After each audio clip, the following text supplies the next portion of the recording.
Les gars, au cours de la vidéo d'hier, je vous ai parlé de faire attention à ce mouvement du Bitcoin qui allait potentiellement être un piège. Eh bien, devinez quoi? Aujourd'hui, il faut que je vous parle de ce que j'imagine qui pourrait se passer ensuite pour le Bitcoin. Je pense que c'était relativement pertinent. Et il faut que je vous parle de la raison pour laquelle on a augmenté et qu'ensuite on a eu un gros recul ici qui a effacé directement les gains qu'on a pu voir dans la journée d'hier. Il faut que je vous parle de tout ce que vous devez savoir actuellement parce que les choses deviennent vraiment dingues de ce côté dans les coulisses sur les marchés des crypto-monnaies. Même si l'action de prix est ennuyeuse, il se passe pas mal de choses auxquelles vous devriez faire attention dès maintenant, parce que ça risque d'avoir un gros effet sur les marchés à l'avenir. Voilà. Quoi qu'il en soit, j'ai des choses super importantes à vous dire aujourd'hui, alors restez dans les parages du début jusqu'à la fin pour ces infos. Ok, bienvenue à tous, je m'appelle Maxime et je vous apporte chaque jour des nouvelles vidéos en français sur les crypto-monnaies en vous apprenant comment vous faire de l'argent sur ce marché. Si vous êtes nouveau sur cette chaîne, alors soyez sûr de vous abonner et d'activer la cloche dès maintenant. Ok, comme toujours les gars, allons droit au but. Alors, qu'est-ce que je vous avais dit hier? Déjà, si vous avez regardé ma vidéo, c'était qu'il fallait être prudent avec cette poussée à la hausse, qu'on ne savait pas trop vers où ça allait nous emmener. On avait atteint les niveaux de résistance de ce côté et on n'a pas réussi à le dépasser de manière convaincante. Ça m'incitait à la prudence. En fait, non seulement on ne l'avait pas dépassé sur la base de cette chandelle, mais même cette mèche ici, pour le coup, a créé une mèche plus basse en fait que la précédente, un sommet plus bas.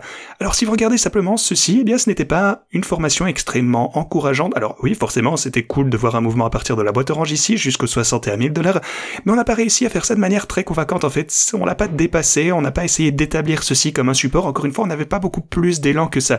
Voilà, donc on n'a pas réussi à se consolider au-dessus. Et si vous regardez l'intervalle journalier, d'ailleurs vous savez que je vous parlais également de la moyenne mobile ici qui nous repoussait à la baisse. Et vous pouvez voir en fait comment ça a été le cas une fois encore. Ça nous a repoussé à plusieurs fois auparavant. La moyenne mobile que vous avez juste là, ça nous a repoussé ici, à quelques reprises de ce côté. Et maintenant, hier aussi, une fois encore, elle nous a rejeté. Donc voilà, il fallait être prudent avec ce mouvement d'hier. Et malheureusement, ça a été le cas. Ce que je voulais voir, c'était le fait d'éliminer tout d'abord les précédents sommets ici, ce qu'on appelle les swing high, et puis peut-être essayer plus sérieusement de venir tester ce niveau ici des 63 000 et 300 $. Malheureusement, vous le voyez par vous-même, on n'y est pas parvenu. Dans l'ensemble les gars, ma théorie c'est toujours la même de toute façon. Ce qu'on constate actuellement, c'est juste une consolidation latérale pour le Bitcoin, peut-être avec un petit biais baissier. Ça arrivera de toute façon à un moment où la tendance va changer. Il y aura un moment où le Bitcoin verra une énorme poussée à la hausse, j'en ai aucun doute. Mais pour le moment, bon, de toute façon, ça risque d'être bientôt, vous connaissez ma théorie, mais pour l'instant, on ne voit pas encore les signes que ça arrive au très court terme. De toute façon, dès qu'on verra ceci, dès qu'on aura des tendances au plus long terme qui vont commencer à changer, la première tendance pour le coup qu'on devrait briser, c'est exactement celle dont je vous ai parlé, je vous le ferai savoir sur la chaîne. Il faudra dépasser ces précédents sommets en faisant une grande tentative ici vers les 63 000 et 500 $. Du coup, d'ici au moment où on verra finalement ceci arriver, je m'attends toujours à ce qu'on ne latéralise majoritairement pendant un petit moment, mais de toute façon, ça finira par arriver, donc je ne m'inquiète pas trop à ce sujet, je vous le ferai savoir bien sûr au plus vite. D'ailleurs, vous savez que j'ai mes transactions qui parient sur ceci, je vous en parlerai plus en détail dans un moment, mais voilà, tout ça pour dire que c'est ce qu'on surveille actuellement du côté du Bitcoin. Sinon, pour les marchés traditionnels, le S&P 500 sur les contrats futures se porte toujours pas trop mal. Vous pouvez voir, attendez, ça ressemble à quoi ça? Oui, on a quelques pourcents, peut-être 1,5% de notre précédent sommet historique du côté des marchés traditionnels. Donc voilà, on est en pleine forme. Ça fait plaisir de voir qu'on a eu une belle récupération. Sur le graphe de 2 jours, vous pouvez voir qu'on est en plein milieu du no man's land, encore une fois, pour le Bitcoin. Donc voilà, on a encore pas mal de potentiel à la hausse ou à la baisse. Vous pouvez voir qu'on a un gros support, une grosse résistance, donc on garde un œil sur tout ceci. Pour le moment, c'est pas très pertinent. Mais ceci étant dit, laissez-moi aborder des sujets super importants. Ok, hier, vous avez pu constater que Donald Trump a promis des réductions d'impôts gigantesques aux Américains. Les taxes, ça saoule tout le monde, on le sait. Donc voilà, pour le coup, ça sonne très bien. Et en même temps que ceci, Kamala Harris, de son côté, elle a pris la parole hier et elle soutient la proposition du président Biden d'une taxe sur les plus-values de 44,6%, ce qui serait la plus élevée de l'histoire. La proposition comprend également une taxe de 25% sur les plus-values non réalisées pour les particuliers fortunés. Alors déjà, ça veut dire quoi fortuné? Bon, voilà, quoi qu'il en soit, les choses ne s'annoncent pas très bien si jamais, Kamala Harris devait être élue aux États-Unis. Encore une fois, ce n'est que mon avis, on ne fait pas de la politique aux États-Unis, mais en tout cas, pour nous, pour les investisseurs, pour les cryptos, ça semble très mauvais. Regardez ça, ça marquerait l'impôt sur les plus-values au long terme le plus élevé depuis 1922, comme je viens de vous le dire. Le plan proposerait également une taxe de 25% sur les plus-values non réalisées, ce qui est juste complètement dingue. Est-ce qu'ils veulent aussi taxer quand on perd de l'argent? J'en sais rien, mais voilà. Quoi qu'il en soit, regardez ceci également, Kamala Harris a dit qu'elle augmenterait le taux d'imposition des sociétés à 28% si elle était élue présidente. Le taux d'imposition des sociétés est d'actuellement 21%, ce qui serait une fois encore le taux d'imposition des sociétés le plus élevé depuis plus de 40 ans. Voilà, c'est intéressant à voir, je sais pas trop qui va soutenir ça, je sais pas qui veut payer plus d'argent, mais voilà. Cependant, ça a conduit Donald Trump à reprendre la tête des élections, 52% contre 47%. Voilà, ça fait plaisir à voir, au moins il reprend du terrain. Bon, je pense que ceci c'est pas extrêmement fiable, ça fluctue tellement, mais quoi qu'il en soit, il ne reste plus trop longtemps, c'est dans 76 jours, donc bah écoutez, à voir, je sais pas trop quoi vous dire.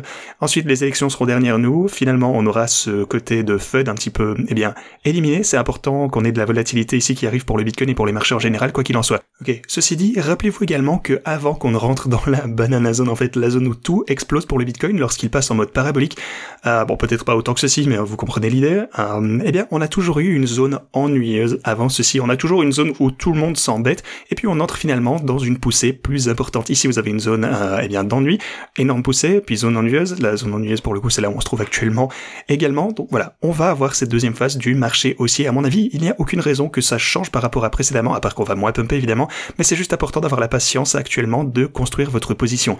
Maintenant, regardez Mt. Gox, ils ont envoyé 784 millions de dollars dans un wallet séparé, et ils vont potentiellement distribuer ceci aux personnes. Certaines personnes vont vendre, bien entendu, d'autres vont garder, la partie qu'ils veulent, mais l'important c'est que Mt. Gox n'a maintenant plus que 2 milliards de dollars en Bitcoin. Voilà, c'est énorme. Pourquoi? Parce que c'est vraiment une saga depuis des années et des années.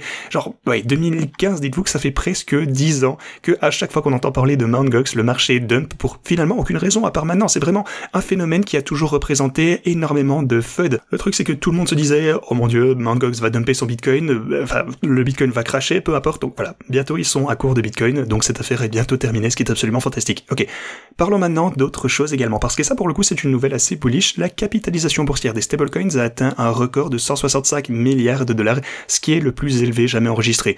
Ceci signifie qu'il y a plus de crypto, de stablecoins sur le marché, ce qui signifie qu'il y a plus de stablecoins potentiellement utilisés, qui sont prêtes à être utilisées pour acheter du Bitcoin une fois que le marché aussi recommencera à passer en mode parabolique.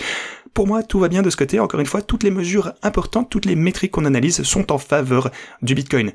Maintenant, pour le coup, une chose que je voulais mentionner également, c'est que parfois je sors ce graphe et je vous dis que, ok, si on revient à ce point, on a autant de short, autant de long. Ici, on a 170 liquidations, peut-être de 7 millions de dollars. Vous aurez un short squeeze. Ce short squeeze va conduire à une hausse du Bitcoin. Le truc, c'est que certaines personnes me posent pas mal de questions à ce sujet. J'ai l'impression qu'il y a certains qui comprennent pas trop comment ça marche. Alors laissez-moi un petit peu vous montrer comment ça fonctionne en utilisant le mouvement qu'on a pu voir hier. Ok, alors lorsqu'on est monté hier et qu'on est redescendu, je vais un peu illustrer ça avec le graphe ici. Je vais vous montrer comment les whales jouent sur les marchés et comment elles utilisent les liquidations et l'effet de levier pour faire des bénéfices et éliminer les personnes qui, sont un petit peu imprudentes. Ok. Ici, vous avez le prix du Bitcoin de ce côté en haut, et vous pouvez voir le même mouvement ici. Pour le coup, on est monté jusqu'à 61 500 $, et puis vous avez eu cette rechute ici vers les 58 400. Ce que vous avez ici sur le bas, c'est l'intérêt ouvert agrégé. Ok, qu'est-ce que ça veut dire? Ce que ça signifie grosso modo, c'est en quelle mesure les gens utilisent l'effet de levier, combien d'argent est investi dans l'utilisation de l'effet de levier pour le Bitcoin dans ce cas en particulier. Et puis ici en bas, vous pouvez voir les liquidations, ok? Alors, ici, vous avez pour le coup un gros pic de liquidation, vous pouvez le voir juste ici, et puis vous avez un gros pic de liquidation de ce côté également. Ok, laissez-moi vous montrer ce que tout ceci signifie.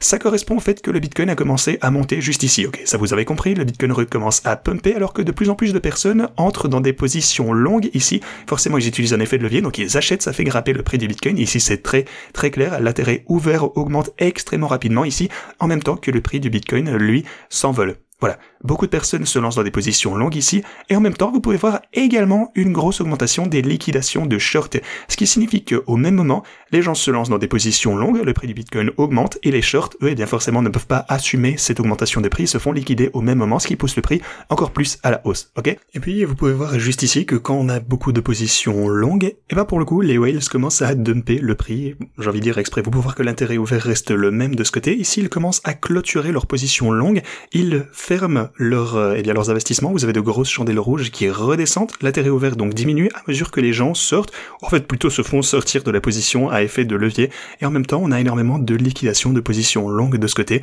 ce qui alimente davantage la baisse du Bitcoin. En fait c'est exactement la même chose qu'un short squeeze, mais de l'autre côté. Ici, ce que ça signifie lorsque je vous montre ce graphe et que je vous dis ok on a beaucoup de liquidation à ce stade, ce qui peut conduire à un squeeze, c'est exactement ce qu'on a de ce côté. Pour le coup, lorsqu'on est remonté, c'est exactement ce dont je vous parle, et puis en même temps ils essayent parfois parfois de jouer de ceci à la baisse pour profiter de la différence, en fait, juste pour faire ce qu'on appelle un pump and dump.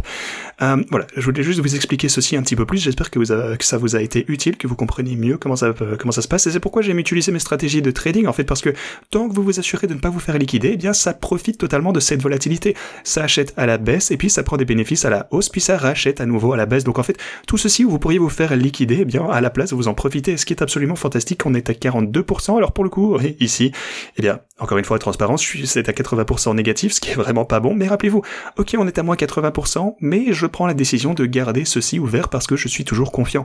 Si vous regardez tous les bots que j'ai utilisés, toutes mes stratégies de trading à travers l'histoire de la chaîne, on a tout de même gagné 695 000 $ jusqu'à présent en utilisant ces stratégies de trading. Tout a été documenté sur la chaîne depuis la toute première fois, depuis le tout premier bot que j'ai utilisé. Tout est sur la chaîne et sur les documents de trading. Tous ces bénéfices ont été documentés bien tout au long de cette aventure. Donc voilà, j'attends juste que les prix soient plus élevés, ce dont je suis totalement convaincu, et ensuite ça va repasser en vert. Donc dans l'ensemble, on va gagner plus d'1 million de $ ici publiquement sur la chaîne. J'en ai aucun doute. Mais voilà, il faut juste être un peu patient, on a besoin que le Bitcoin monte plus haut en premier, évidemment, on ne décide pas de ce que le marché va faire, mais voilà.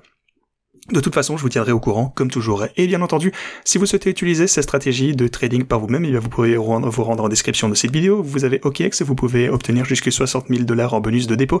Cliquez sur ce lien, cliquez sur rejoindre maintenant. Si vous ne pouvez pas utiliser OKX, et oui, soit dit en passant, une fois que vous êtes inscrit, vous pouvez descendre et cliquer sur ce lien cette fois pour configurer les paramètres du bot automatiquement.